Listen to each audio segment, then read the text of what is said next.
Bueno, buenos días para todos y para todas.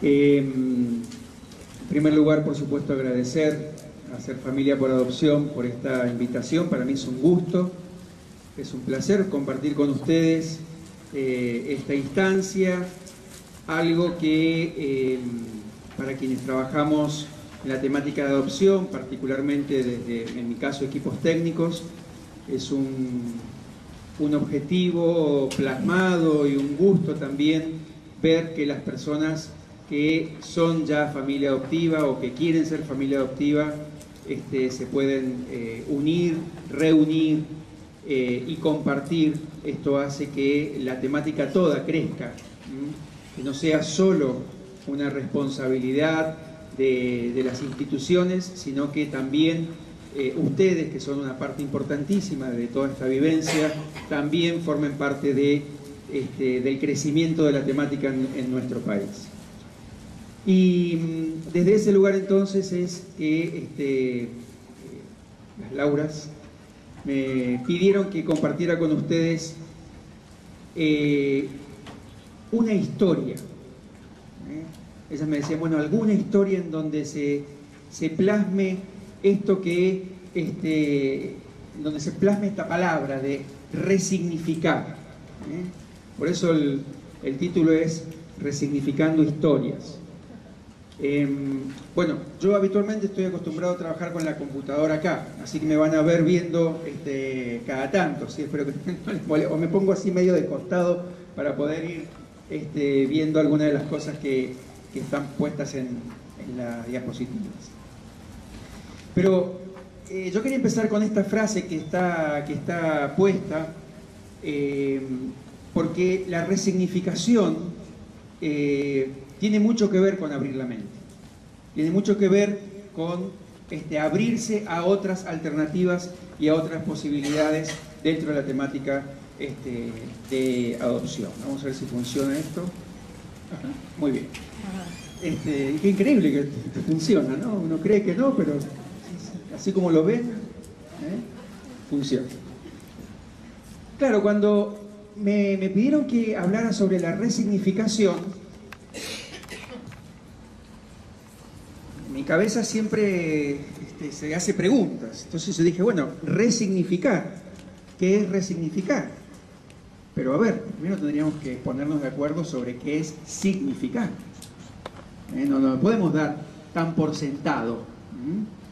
Entonces, bueno, vamos a la definición más simple. ¿Qué es significar? Y significar es darle significado a un signo, a un conjunto de signos o a un hecho, darle un significado. Ok, esa es la definición más etimológica. Pero después me encuentro con que hay un pensador, un filósofo que dice, a ver, este significado es de contenido mental, es decir, nuestra mente es la que asocia con determinados signos o con determinados hechos ese significado. Y como este contenido es mental, este contenido depende de cada persona. Nosotros creemos que tenemos acuerdos, pero los acuerdos vienen dados por una convención, digamos, más de tipo social. Ahora, el significado que nosotros le damos a cada uno de estos signos o cada uno de estos hechos parte de una subjetividad, parte de una construcción individual. Y después nosotros hacemos acuerdos, como para decir, esto es así o esto es así. Entonces, en ese sentido dije, bueno, a ver, veamos cómo es esto de los signos. Si yo les muestro esos signos, ¿para ustedes significan algo? ¿Qué significan?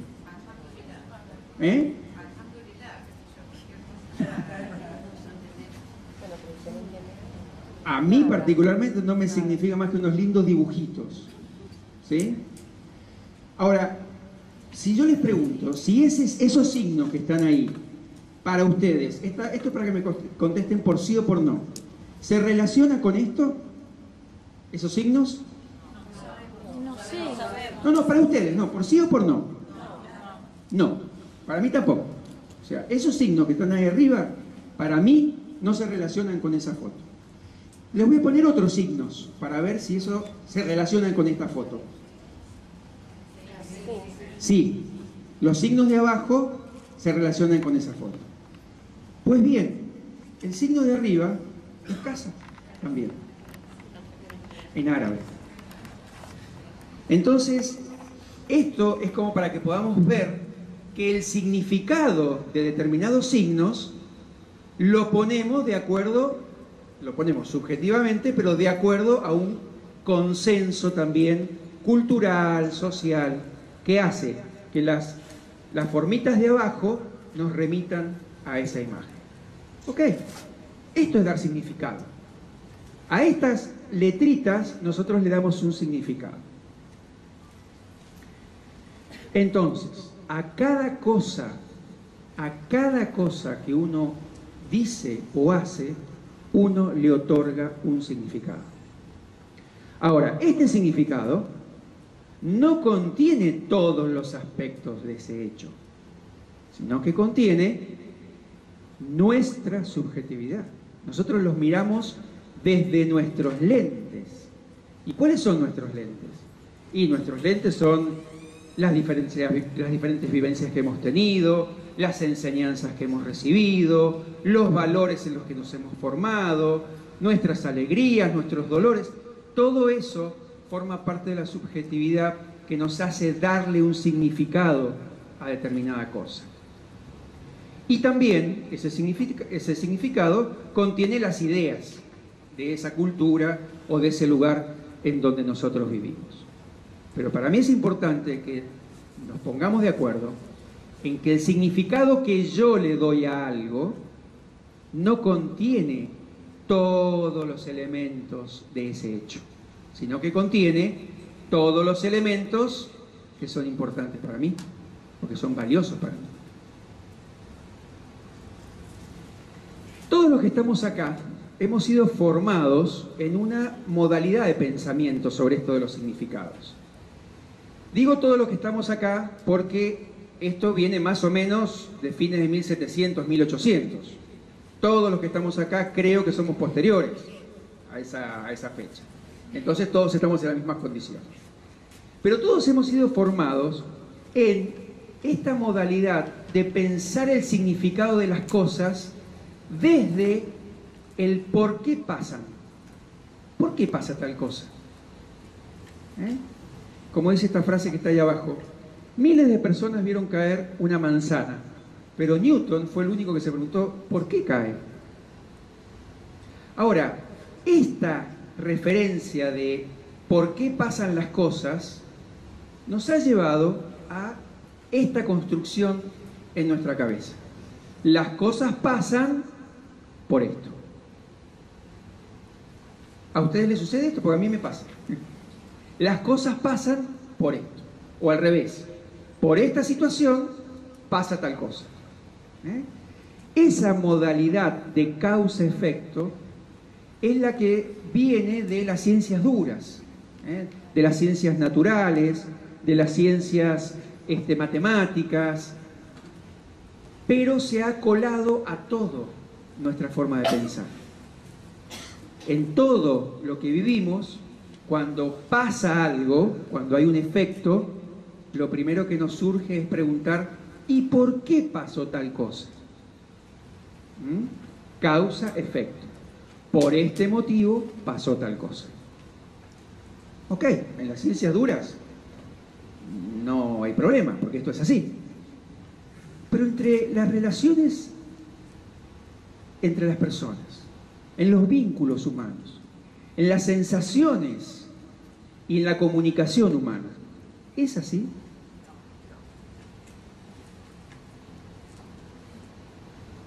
Si yo les muestro esto, díganme, ¿qué es esto? Díganme tres cosas, a ver. Un señor pensando. Un señor pensando, preocupado, Le duele la cabeza. cansado, le duele la cabeza, triste. ¿Se dan cuenta? Lo que dispara los significados que se le da. ¿Y eso? ¿Qué es eso? Una mano. Hasta ahí llegamos, en acuerdo. Pero ¿y qué es esta mano? ¿Una mano de qué? ¿De quién? De un trabajador, de un anciano. Dolor. Enferma. ¿Y ese signo de abajo? ¿Sí? ¿Y con las flores ahí al lado qué significa? Que se pudrió todo.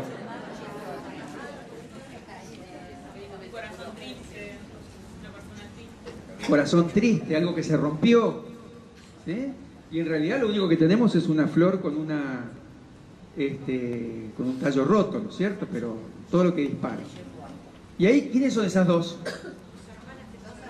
Son las Laura, ¿no es cierto? Son hermanas, por ejemplo. Interesante lo que dije. Hermanas. ¿Qué están haciendo? Acusándose.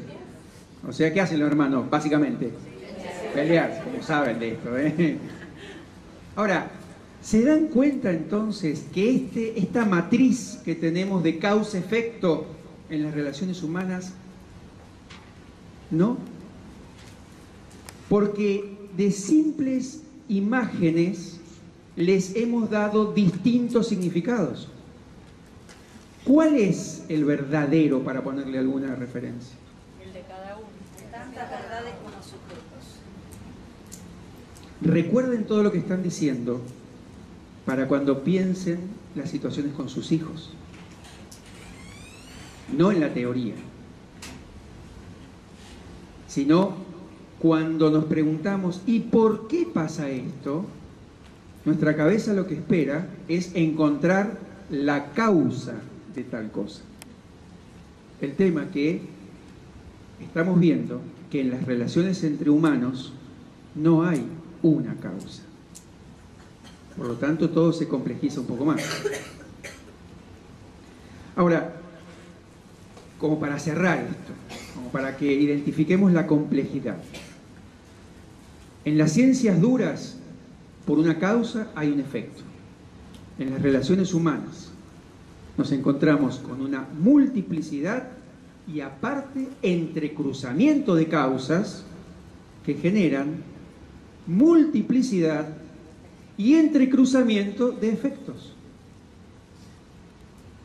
Por lo tanto, cuando nosotros vemos un hecho, no vamos a poder encontrar la causa, un hecho humano, no vamos a poder encontrar la causa con tanta claridad, con tanta simpleza de decir, hizo esto por esta razón. Ya nos vamos acercando a la cuestión de adopción. Toda esta es una introducción para justamente poder identificar de qué hablamos cuando hablamos de ponerle un significado a un hecho o a una conducta y por qué tenemos que resignificar.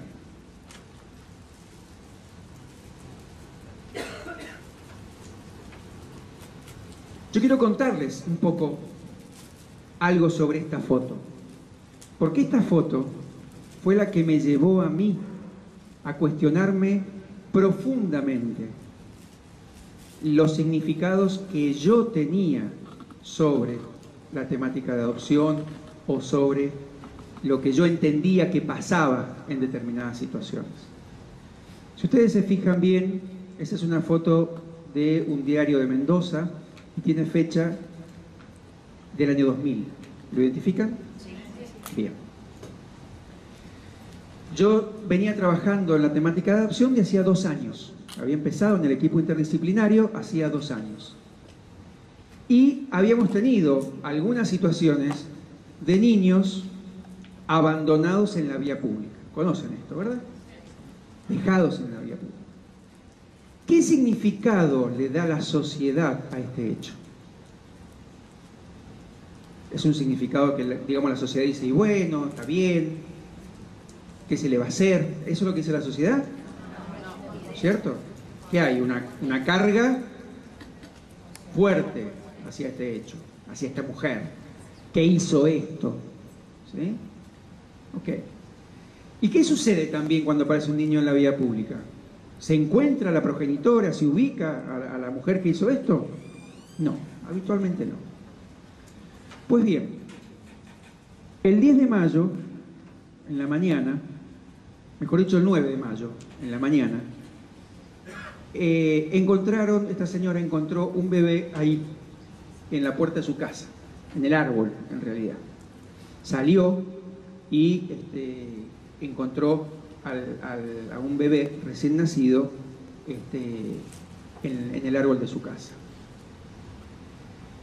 El 10 de mayo, mientras estaba saliendo esto en el diario, en el juzgado llegó un llamado telefónico diciendo que creían que había una mujer en tal barrio que había dado a luz una criatura y que la criatura no estaba ahí.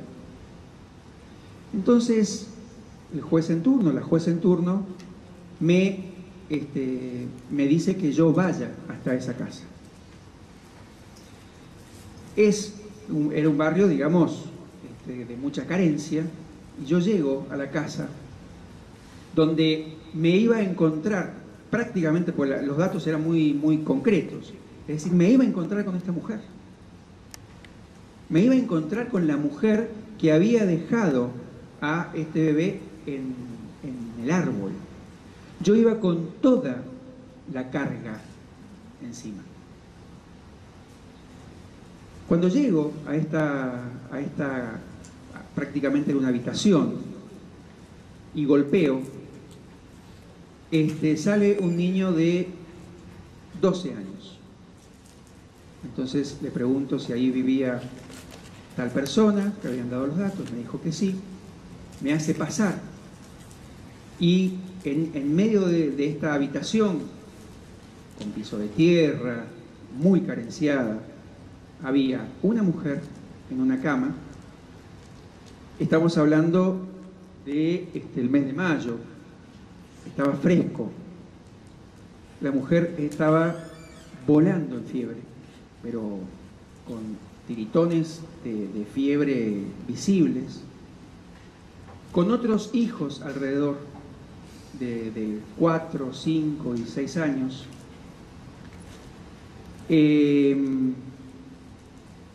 Y entonces cuando yo veo a esta mujer con los tiritones explícitos, digamos, le pido a los chicos que salgan de la habitación y me pongo a hablar con ella. Y entonces ella me cuenta que la noche anterior, digamos al 9, ella había tenido un embarazo ocultado, sobre todo por su trabajo, para que no le echaran del trabajo. Entonces la noche anterior, al 9, la del 8, tuvo el parto en la letrina, digamos, porque no era un baño, sino en la letrina. Y que a partir de eso le dio una infección muy grande. Y entonces ella se sentía tan mal por la infección que tenía, por la situación y por la preocupación de perder el trabajo para alimentar a sus otros hijos, que le pidió a su hijo de 12 años, el que me había abierto a mí la puerta, que tomara al bebé, que lo arropara con las pocas sábanas que tenía, que lo llevara hasta una casa y que se quedara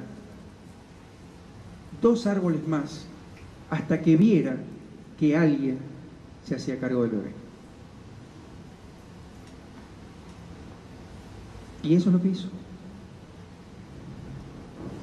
Este chiquito que me abrió la puerta, en la mañana, en la madrugada, se fue con el bebé hasta una puerta, lo puso, lo arropó, lo puso en ese árbol y se quedó hasta que esta señora vio el bebé. Cuando esta señora levantó el bebé, el chico se fue y le dijo a su mamá que el bebé estaba bien. Esto a mí me dio vuelta. Hizo que todo mi significado, toda la carga que yo tenía, todo lo que yo creía que era, no era. A partir de ahí cambió mi cabeza en relación a la adopción. Y esta mujer, a la que desde ese lugar yo llamé al servicio de emergencia, vinieron y la llevaron al hospital y estaba al borde de la septicemia, estaba por morirse. Y finalmente pudo salvarse. Pero entonces esto a mí me generó un cambio, me dio una vuelta de campana respecto a lo que yo creo, a lo que yo pienso, a lo que me parece. Y entonces, bueno, vamos a avanzar un poco sobre esto de ver desde otro lugar, resignificar, no quedarnos solo con lo que aparece. Si yo puedo considerar que no todo es como yo creo, entonces significa que hay otras posibilidades. Y eso es resignificar. Pero para poder resignificar, yo tengo que salir de mis propias opiniones y considerar la existencia de otro distinto a mí, que piensa y siente distinto a mí. Y de esa manera entonces yo voy a poder salir de esta idea inicial que yo tengo, que de alguna manera es totalizante. Y entonces en este tema de las adopciones tardías, es decir, de las adopciones de niños de más de 4 o 5 años, yo quería mencionarles algunas cosas que se ponen en juego como significados sobre los chicos que impiden la posibilidad de verlos como lo que son, niños. Entonces, algunos ítems como para poder resignificar a estos niños que ingresan a familias adoptivas y que van a estar con adultos que le van a dar a esta integración su propio significado. Pero está el significado que le dan los adultos, pero están los chicos del otro lado. Están los chicos. Entonces, es bueno que entendamos que los chicos no son adultos en miniatura. No son adultos. No sienten y piensan como nosotros. Sienten y piensan de otra manera. Como humanos, en proceso de evolución, pero no como adultos. No pueden usar el lenguaje racional como nosotros. No pueden. Por eso, más allá que lo dice abajo, pero esta pregunta de ¿por qué hiciste tal cosa? Que los padres hacemos, no puede ser respondida por los chicos.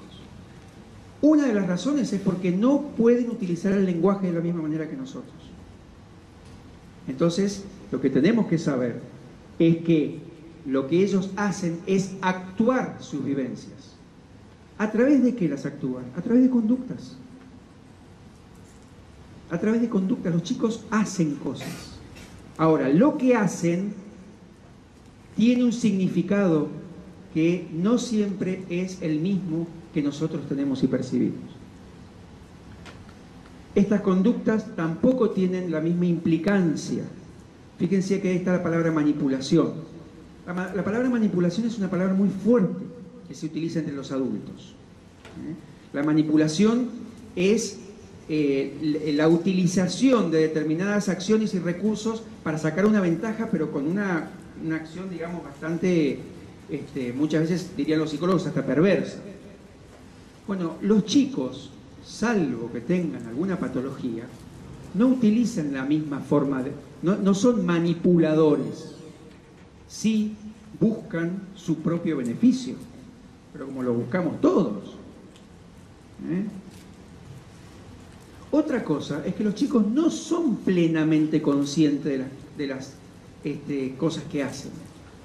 A veces, como no le pueden poner palabras, hacen cosas sin saber por qué. Y esta es la segunda razón por la que no es efectivo decirle, ¿por qué hiciste esto? La mayoría de las veces la respuesta es, no sé. Y es real que no saben. No es que están ocultando cosas. No saben. ¿eh? Como aquellos padres que le preguntaban a Dalma, ¿por qué tiraste el gato de arriba del balcón? Caso real, ¿eh? ¿Por qué lo tiraste? Y Dalma decía, no sé. Y los padres decían, pero ¿cómo no sabés? No sé. Ahora, ¿qué implicaba esta conducta de Dalma? Esa es la historia. Otra cosa que es muy importante para poder resignificar es que las cosas que hacen los chicos no son ataques personalizados a los adoptantes. No son ataques personalizados. No es que los chicos se sientan en la habitación y dicen, a ver, ¿cómo le voy a joder la vida a esta gente? No. Los ataques a los adoptantes en realidad son enojos de los chicos con los arquetipos que los adoptantes representan. Ya lo vamos a ver esto en la historia con la que voy a cerrar. Pero la frase que yo he escuchado muchísimo de familias adoptivas en procesos de integraciones tardías es ¿por qué me hace esto?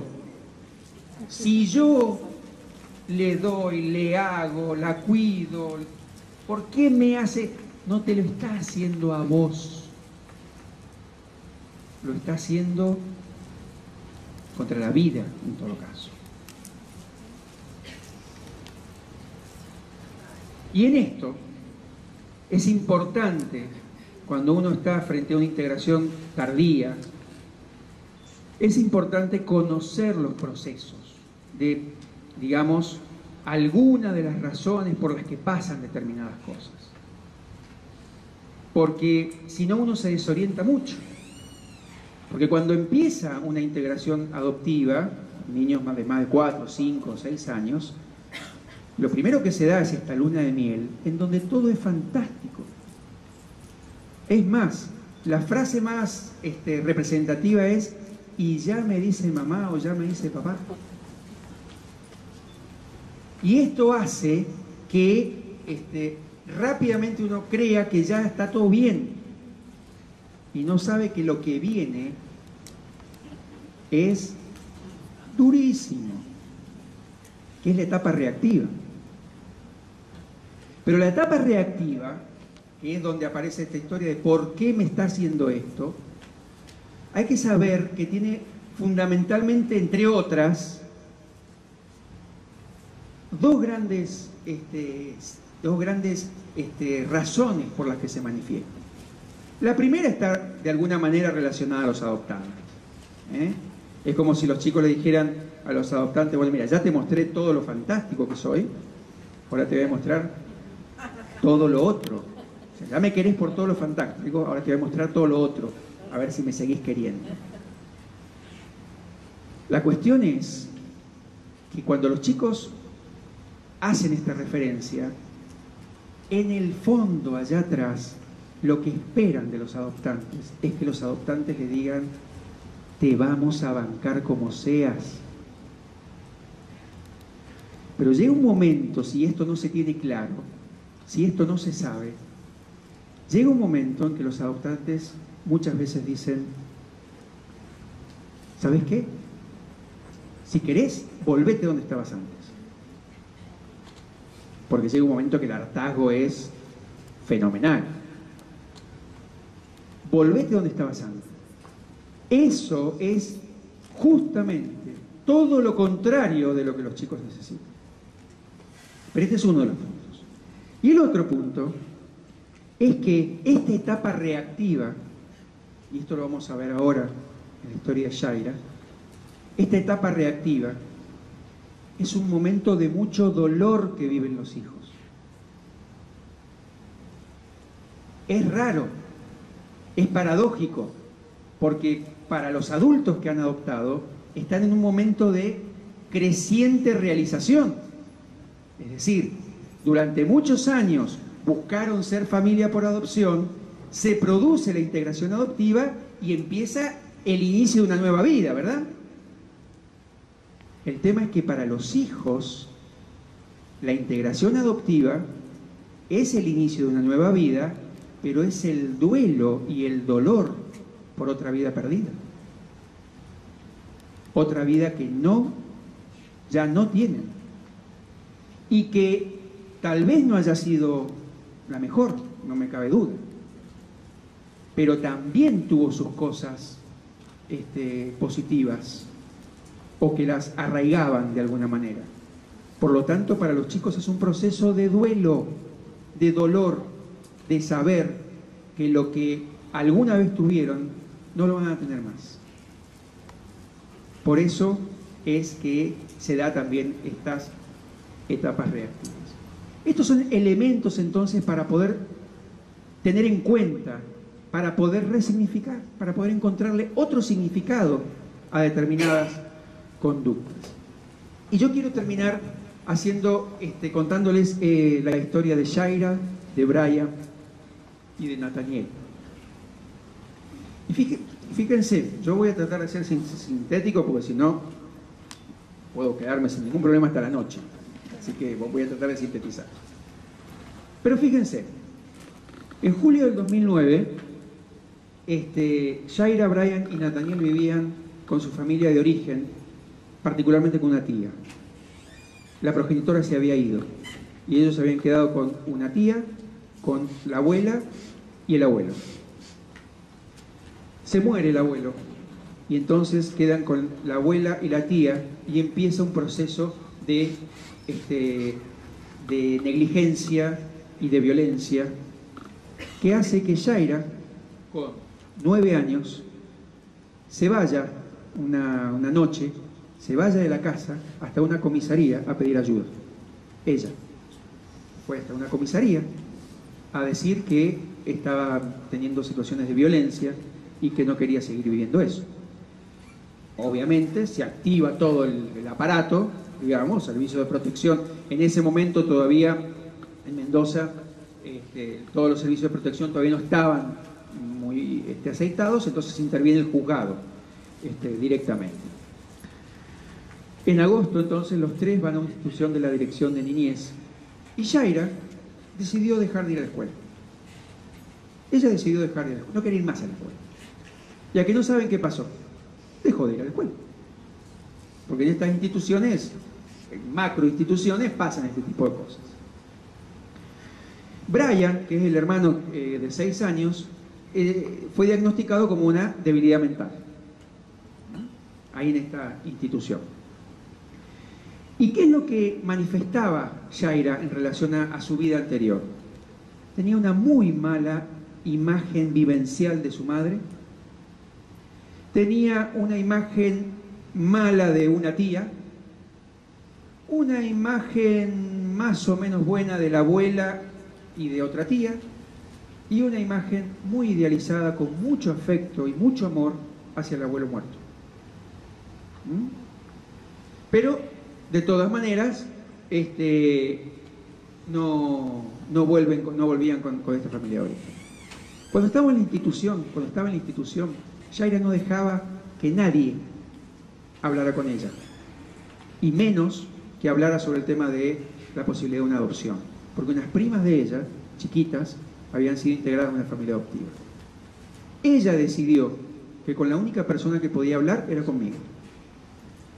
Ella lo decidió. La única persona que podía hablar era conmigo.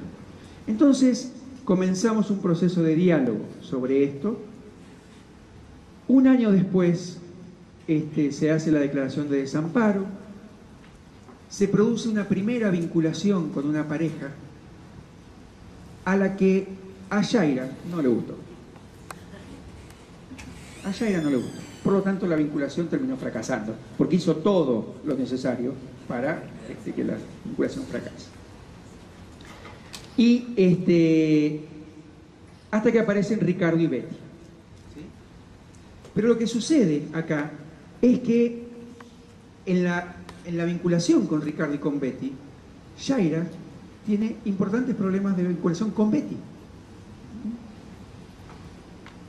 En marzo del 2011 empiezan a estar bien, en julio del 2011 Shaira empieza a ir a la escuela y rápidamente avanza, empezó a un grado atrasado, a mitad de año la pasaron porque empezó a ir bien en esta familia. En diciembre del 2011 Yaira termina cuarto grado con 9 y 10 en todas las materias. Hay una muy buena integración con las familias extensas de Ricardo y con Betty, aunque la relación de Yaira con Betty siempre estuvo ahí. En octubre del 2012, fíjense todo el tiempo que ha pasado, en que todo venía bárbaro. Buen desarrollo vincular, buen rendimiento académico, buena integración familiar, hablan de los tíos, de los abuelos. Pero Yaira se lleva mejor con Ricardo. Piden la guarda preadoptiva, el juzgado les otorga la guarda preadoptiva.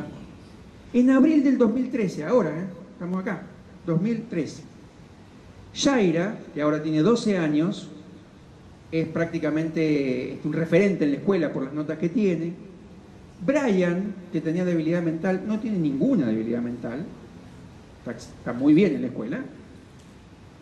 Entonces la pareja pide adopción plena en medio de todo un proceso muy gratificante. En julio de este año se hace la entrevista que pide el juzgado para trabajar el tema de la adopción plena. El 3 de julio de este año, en la tarde, porque el 3 de julio en la mañana se hizo la entrevista en el equipo, en donde estaba todo fantástico. El 3 de julio en la tarde, cuando Yaira va a la escuela, los llaman a Ricardo y a Betty porque Yaira le había robado plata a la maestra. Después de todo este proceso fantástico. Ricardo, frente a esta situación de que había robado, esta es la percepción de que había robado, la retó muy fuertemente. Eso no se hace, ¿por qué nos haces esto?